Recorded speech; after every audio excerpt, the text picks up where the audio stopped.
जब हनुमान से हारे शनिदेव। शनि के नाम से ही हर व्यक्ति डरने लगता है। शनि की दशा एक बार शुरू हो जाए तो 7.5 साल बाद ही पीछा छोड़ती है। लेकिन हनुमान भक्तों को शनि से डरने की तनिक भी जरूरत नहीं है। शनि ने हनुमान को भी डराना चाहा, लेकिन मुंह की खानी पड़ी। आइए जाने कैसे। महान पराक्रमी हनुमान अमर है।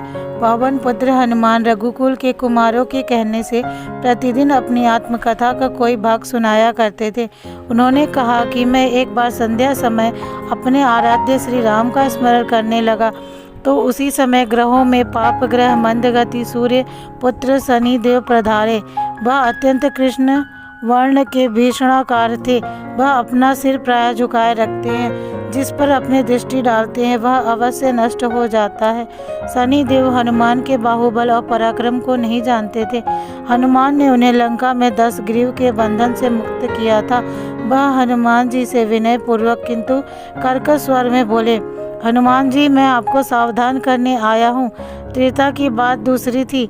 जब कलयुग प्रारंभ हो गया है, भगवान वासुदेव ने जिस क्षण अपनी अवतार लीला का समापन किया, उसी क्षण से पृथ्वी पर कली का प्रभुत्व हो गया। यह कलयुग है। इस युग में आपका शरीर दुर्बल और मेरा बहुत बलिष्ठ हो गया है। अब आप पर मेरी 7.5 की दशा प्रभावी हो गई है। मैं आपके शरीर पर आ रहा हूँ। शनि देव को इस बात का तनिक भी ज्ञान नहीं था कि रघुनाथ के चरणाश्रितों पर काल का प्रभाव नहीं होता। करुणा निधान जिनके हृदय में एक क्षण को भी आ जाते हैं, काल की कला वहाँ सर्वथा निष्प्रभावी हो जाती है। प्रारब्ध के विधान वहाँ प्रभुत्वहीन हो जाते हैं। सर्वसमर्थ पर ब्रह्मा के सेवकों का नियंत्रण संचालन पोषण प्रभु ही करते हैं। उनके सेवकों की ओर दृष्टि उठाने का साहस कोई सुर असुर करे तो वह स्वयं अनिष्ट भाजन होता है। शनि देव के अग्रज यमराज भी प्रभु के भक्त की ओर देखने का साहस नहीं कर पाते।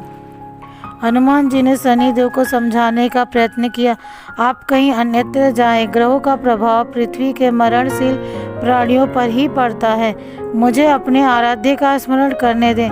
मेरे शरीर में श्री रघुनाथ जी के अतिरिक्त दूसरे किसी को स्थान नहीं मिल सकता।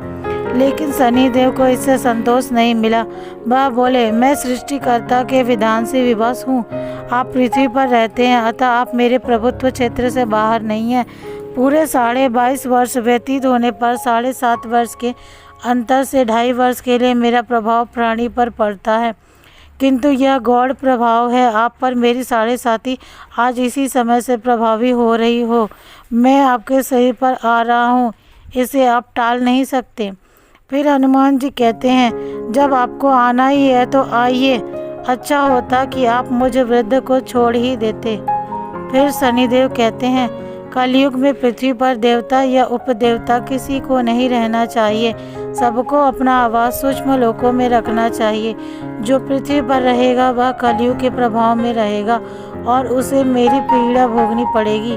और ग्रहों में मुझे अपने अग्रज यम का कार्य मिला है। मैं मुख्य मारक ग्रह हूँ और मृत्यु के सबसे निकट वृद्ध होते हैं, अतः मैं वृद्धों को कैसे छोड़ सकता हूँ। हनुमान जी पूछते हैं, आप मेरे शरीर पर कहाँ बैठने आ रहे हैं। शनि देव गर्व से कहते हैं, प्राणी के सिर पर मैं 2.5 वर्ष प्राणी के सिर पर रहकर उसकी बुद्धि विचलित बनाए रखता हूँ। मध्य के 2.5 वर्ष उसके उदर में स्थित रहकर उसके शरीर को अस्वस्थ बनाता हूँ। वह अंतिम 2.5 वर्ष पैरों में रहकर उसे भटकाता हूँ। फिर शनिदेव हनुमान जी के मस्तक पर आ बैठे तो हनुमान जी के सिर पर खाज हुई। इसे मिटाने के लिए हनुमान जी ने बड़ा पर्वत उठाकर सिर पर रख लिया। शनिदेव चिल्लाते हैं, यह क्या कर रहे हैं आप। फिर हनुमान जी कहते हैं, जैसे आप सृष्टिकर्ता के विधान से विवश हैं, वैसे मैं भी अपने स्वभाव से विवश हूँ। मेरे मस्तक पर खाज मिटाने की यही उपचार पद्धति है और आप अपना कार्य करें और मैं अपना कार्य। ऐसा कहते हुए हनुमान जी ने दूसरा पर्वत उठाकर सिर पर रख लिया। इस पर शनिदेव कहते हैं, आप इन्हें उतारिए, मैं संधि करने को तैयार हूँ। उनके इतना कहते ही हनुमान जी ने तीसरा पर्वत उठाकर सिर पर रख लिया तो शनिदेव चिल्लाकर कहते हैं, मैं अब आपके समीप नहीं आऊँगा। फिर भी हनुमान जी नहीं माने और चौथा पर्वत उठाकर सिर पर रख लिया। शनिदेव फिर चिल्लाते हैं, पवन कुमार त्राहि माम रामदूत आंजनेयाय नमः। मैं उसको भी पीड़ित नहीं करूँगा जो आपका स्मरण करेगा। मुझे उतर जाने का अवसर दे। हनुमान जी कहते हैं, बहुत शीघ्रता की, अभी तो 5वां पर्वत शिखर बाकी है। और इतने में ही शनि मेरे पैरों में गिर गए और कहा, मैं सदैव आपको दिए वचनों को स्मरण रखूंगा। आघात के उपचार के लिए शनिदेव तेल मांगने लगे। हनुमान जी तेल कहाँ देने वाले थे, वहीं शनिदेव आज भी तेल दान से तुष्ट होते हैं, इसलिए शनिदेव को आज भी तेल चढ़ाया जाता है। जय हो बजरंगबली की।